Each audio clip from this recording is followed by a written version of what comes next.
Hello friends, welcome to my channel universe and soul. Duryodhan की जिद, अहंकार और लालच ने लोगों को युद्ध की आग में झोंक दिया था। इसीलिए दुर्योधन को महाभारत का खलनायक कहा जाता है। महाभारत की कथा में ऐसा प्रसंग भी आया है कि दुर्योधन ने काम पीड़ित होकर कुंवारी कन्याओं का अपहरण भी किया था। दूत क्रीड़ा में पांडवों के हार जाने पर जब दुर्योधन भरी सभा में द्रौपदी का अपमान कर रहा था, तब गांधारी ने भी इसका विरोध किया था। फिर भी दुर्योधन नहीं माना था। यह आचरण धर्म के विरुद्ध ही तो था। जब दुर्योधन को लगा कि अब तो युद्ध होने वाला है, तो वो महाभारत युद्ध के अंतिम समय में अपनी माता के समक्ष नग्न खड़ा होने के लिए भी तैयार हो गया।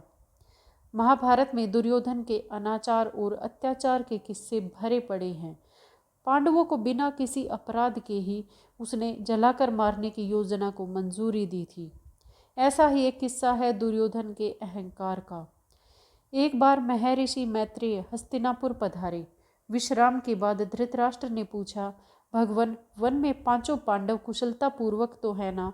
महर्षि ने कहा, वे कुशल हैं, लेकिन मैंने सुना है कि तुम्हारे पुत्रों ने पांडवों को जुए में धोखे से हराकर वन में भेज दिया। ऐसा कहकर पीछे मुड़ते हुए उन्होंने दुर्योधन से कहा, तुम जानते हो पांडव कितने वीर और शक्तिशाली हैं। महर्षि की बात सुनकर दुर्योधन ने क्रोध में अपनी जांघ पर हाथ से ताल ठोक दी। दुर्योधन के यह उदंडता देखकर महर्षि को क्रोध आ गया और उन्होंने कहा, तू मेरा तिरस्कार करता है, मेरी बात शांति पूर्वक सुन नहीं सकता। जा उदंडी, जिस जंघा पर तू ताल ठोक रहा है उस जंघा को भीम अपनी गदा से तोड़ देगा। बस यही श्राप दुर्योधन को ले डूबा। भीम ने दुर्योधन की जंघा उतार दी थी। वह खून में लथपथ होकर रणभूमि पर गिरा हुआ था। बस कुछ ही समय में दम तोड़ने वाला था, लेकिन भूमि पर गिरे हुए ही उसने श्री कृष्ण की ओर देखते हुए अपने हाथ की 3 उंगलियों को बार बार उठाकर कुछ बताने का प्रयास किया। पीड़ा के कारण उसके मुंह से आवाज धीमी धीमी ही निकल रही थी। ऐसे में श्री कृष्ण उसके पास गए और कहने लगे कि क्या तुम कुछ कहना चाहते हो? तब उसने कहा कि उसने महाभारत के युद्ध के दौरान 3 गलतियां की हैं। इन्हीं गलतियों के कारण वो युद्ध नहीं जीत सका और उसका यह हाल हुआ है।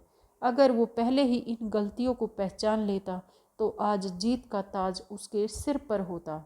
श्री कृष्ण ने सहजता से दुर्योधन से उन 3 गलतियों के बारे में पूछा तो उसने बताया, पहली गलती यह थी कि उसने स्वयं नारायण के स्थान पर उनकी नारायणी सेना को चुना।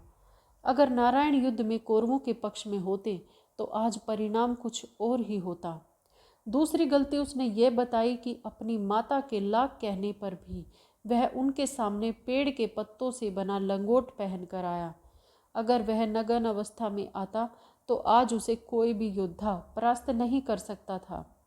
तीसरी और अंतिम गलती उसने की थी वो थी युद्ध में आखिर में जाने की भूल। अगर वह पहले ही जाता तो कई बातों को समझ सकता था और शायद उसके भाई और मित्रों की जान बच जाती। श्री कृष्ण ने विनम्रता से दुर्योधन की यह सारी बात सुनी और फिर उन्होंने उससे कहा कि तुम्हारी हार का मुख्य कारण तुम्हारा अधर्मी व्यवहार और अपनी ही कुलवधू का वस्त्र हरण करवाना था। तुमने स्वयं अपने कर्मों से अपना भाग्य लिखा। श्री कृष्ण के कहने का तात्पर्य यह था कि तुम अपनी इन 3 गलतियों के कारण नहीं हारे, बल्कि तुम अधर्मी हो इसलिए हारे। यह सुनकर दुर्योधन को अपनी असली गलती का एहसास हो गया था।